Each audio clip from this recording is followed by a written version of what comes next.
తమిళ hero దళపతి విజయ్ అక్కడ రాజకీయ party పెట్టిన విషయం మనకు తెలుసు. మరి రాబోయే అసెంబ్లీ ఎన్నికల్లో అన్ని స్థానాల నుంచి పోటీ చేసి అత్యధిక మెజారిటీతో గెలవాలని ఇప్పటి నుండే సన్నాహాలు చేస్తున్న విషయం కూడా మనకు తెలుసు.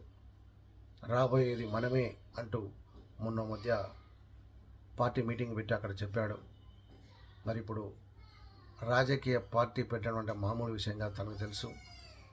మరి అన్ని రకాలుగా ఆలోచించి రాబోయే ఎలక్షన్లో తప్పకుండా విజయం సాధిస్తామన్న గట్టి నమ్మకంతో విశ్వాసంతోనే బరిలోకి దిగబోతున్నాడు.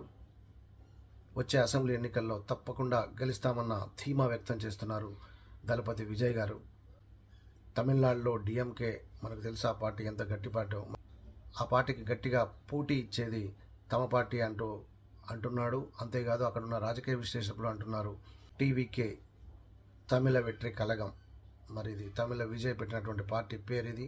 ఈ పార్టీ రాబోయే అసెంబ్లీ ఎన్నికల్లో తప్పకుండా విజయం సాధిస్తుందని రాజకీయ విశ్లేషకులు అంటున్నారు. చూద్దాం మరి ఏం జరుగుతుందో. ఇలాంటి లేటెస్ట్ అప్డేట్స్ కోసం please do subscribe Namala media. Thank you.